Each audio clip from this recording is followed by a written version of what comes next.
Assalamualaikum warahmatullahi wabarakatuh. Saya Nisa Nurasana. Di sini saya akan menjawab hasil jawaban saya untuk memenuhi tugas 1 Enterprise Research Planning, yaitu mencari jurnal yang berkaitan dengan Transaction Processing System atau TPS, Material Requirement Planning MRP, Sistem Informasi Area Fungsional, dan Electronic Data Interchange. Yang pertama, saya akan menjelaskan hasil ringkasan dari jurnal yang mengenai Transaction Processing System atau TPS.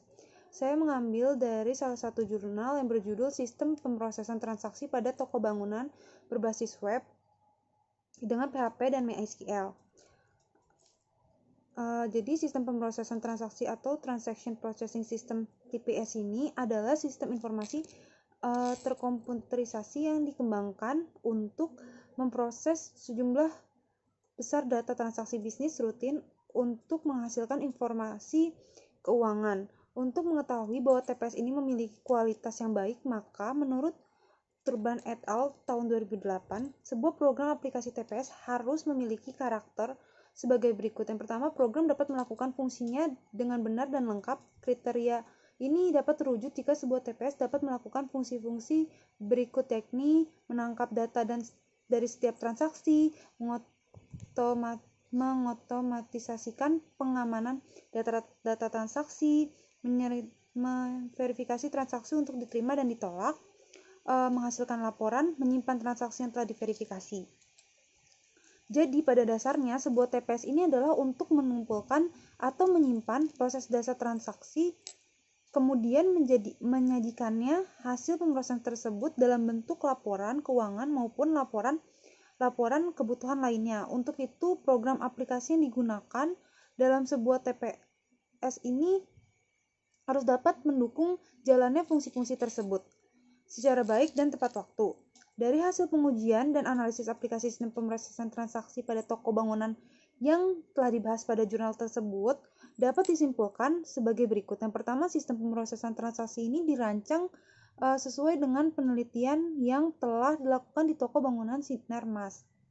Yang kedua, sistem pemrosesan transaksi ini berfungsi untuk mendata barang dan juga supplier. Selain itu juga digunakan untuk menyimpan transaksi penjualan, pembelian, dan membuat laporan. Ketiga, sistem pemrosesan transaksi ini menggunakan pembayaran secara lunas untuk transaksi penjualannya. Selanjutnya, sistem pemrosesan transaksi ini menggunakan PDF dan Word untuk mencetak laporan. Selanjutnya, saya akan menjelaskan hasil ringkasan yang saya buat mengenai materi, yaitu tentang Material Requirement Planning atau MRP. Saya mengambil jurnal yang berjudul Analisis Material Requirement Planning Produk Coconut Sugar pada Kulkul Farm.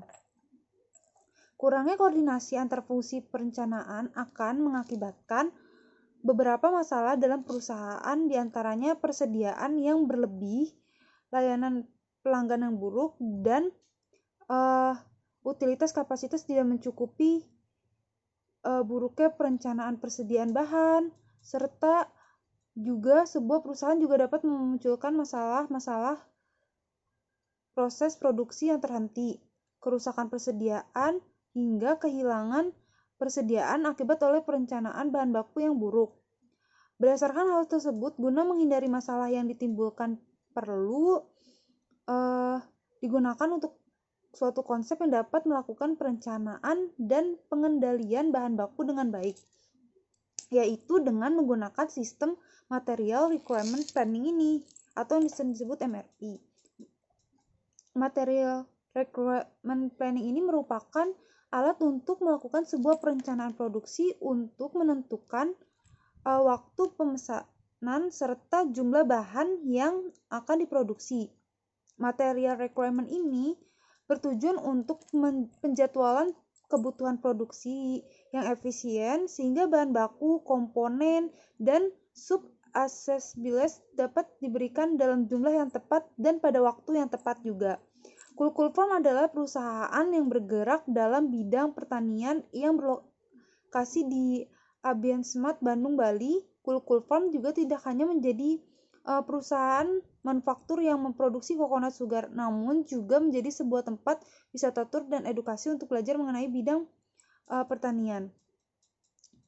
Jadi, metode penelitian yang digunakan oleh jurnal ini adalah desain penelitian ini adalah penelitian deskriptif dengan pendekatan kuantitatif untuk mendapatkan gambaran dan keterangan mengenai penerapan sistem NRT yang akan dilakukan di perusahaan Kukul Farm ini.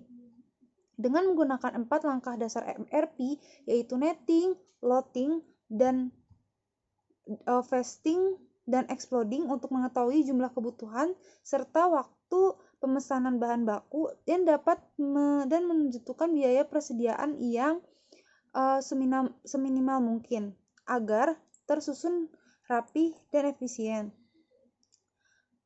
Berdasarkan hasil analisis data serta pembahasan yang telah dilakukan pada jurnal tersebut, dapat ditarik kesimpulan bahwa jumlah kebutuhan bersih produk coconut sugar ini tiap bahan bakunya untuk bulan April 2018 didapatkan dari selisih kebutuhan kotor dengan keadaan persediaan dengan hasil berturut sebagai berikut.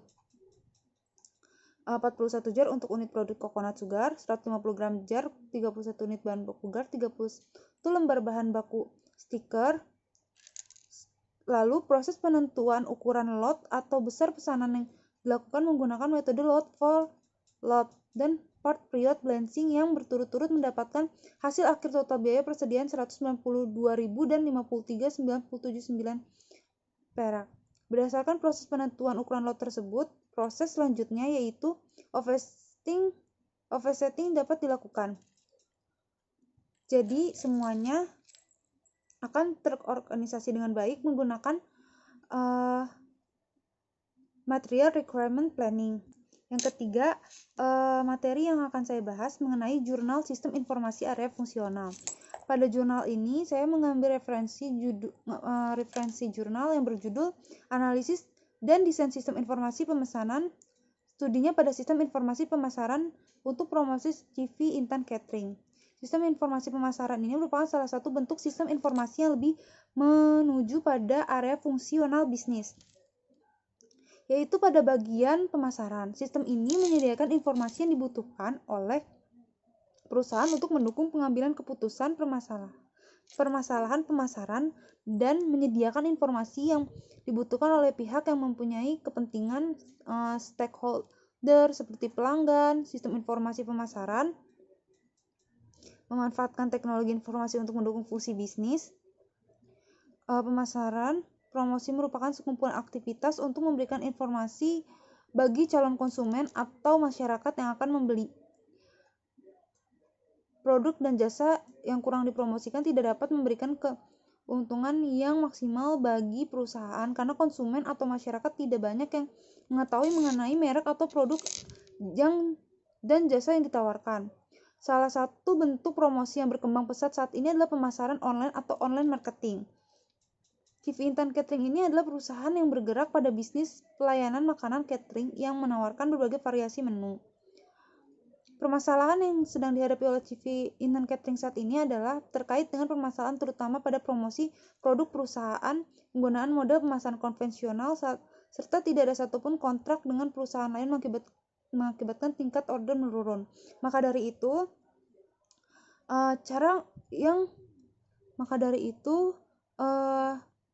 bentuk sistem informasi yang lebih menuju pada area fungsional ini yaitu menggunakan dengan cara memasarkan melalui online marketing. Untuk menghadapi persaingan bisnis yang semakin ketat, komponen ini diantaranya adalah yang pertama ada interactive marketing, Salesforce automation, fungsi-fungsi lain pemasaran.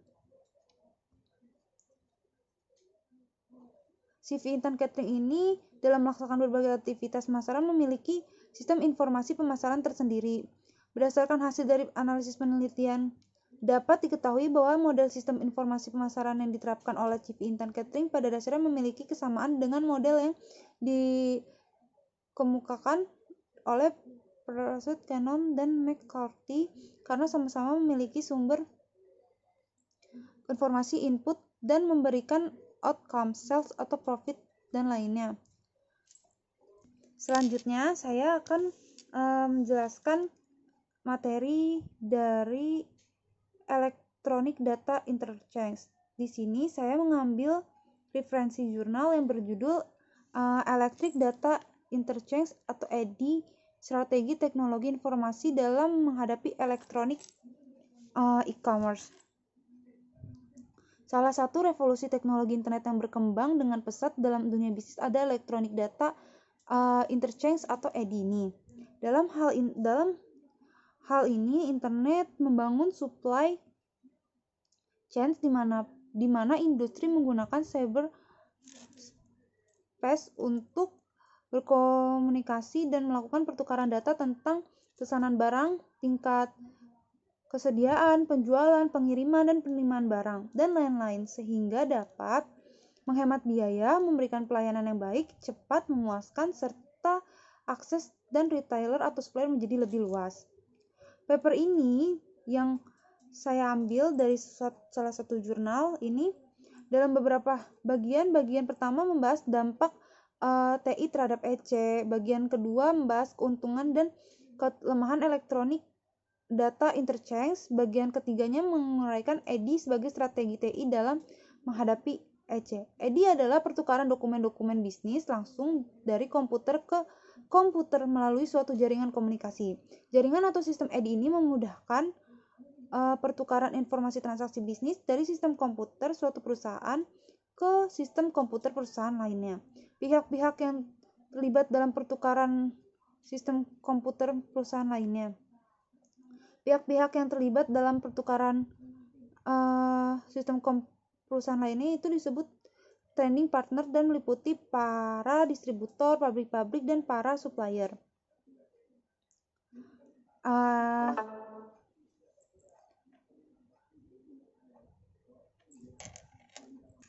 Ada 7 keuntungan Electronic Data Interchange ini. Yang pertama dari segi biaya.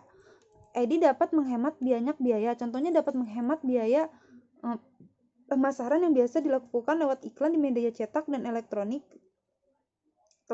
televisi, pemasaran lewat internet jauh lebih murah. Juga dapat menghemat kertas karena transaksi langsung dilakukan lewat komputer. Yang kedua dari segi efisiensi, EDI sifatnya sangat fleksibel karena setiap saat kita bisa menghubungkan dengan supplier ataupun pensaing untuk memesan barang atau mencari informasi. Yang ketiga berkaitan dengan pesitus atau skala perusahaan. Lewat Electronic Data Interchange ini, masyarakat tidak dapat melihat ukuran perusahaan, tapi kualitas pelayanan dan barang yang diberikan. Keempat, perusahaan yang menggunakan EDI dituntut lebih agresif, artinya ia harus lebih aktif dalam melayani pelanggan. Sistem kerjanya tidak ada batasan, waktu, dan tempat. Kapan saja orang bisa melakukan transaksi lewat internet. Ini menuntut perusahaan meningkatkan kinerja manajemennya. Kelima, melalui internet, perusahaan bisa menginformasikan produk secara rinci, mungkin sesuai dengan kebutuhan konsumen. Konsumen bisa melihat produk tersebut dalam gambar. Konsumen juga bisa menginformasikan ke perusahaan berbagai hal yang diinginkan. EDI juga mengembangkan supply chain atau di mana industri menggunakan cyberspace untuk berkomunikasi dan melakukan pertukaran data tentang pesanan barang, tingkat kesediaan, penjualan, pengiriman, atau penerimaan barang, dan lain-lain. Yang ketujuh, birokrasi atau menjadi lebih sederhana. Melalui EDI ini, birokrasi lebih sederhana, transaksi cukup dilakukan lewat komputer tanpa melalui birokrasi yang kompleks. Kelemahan EDI terletak pada faktor keamanan atau security. Dari pesan atau berita yang dikirim melalui jaringan internet, data yang dikumpulkan melewati jaringan internet masih dapat disadap, karena EC masih agak ragu untuk mempercayai internet dengan data-data selektif seperti nomor kartu kredit. Padahal, kemampuan menggunakan kartu kredit mutlak diperlukan untuk belanja secara online atau online shopping. Untuk sementara waktu ini,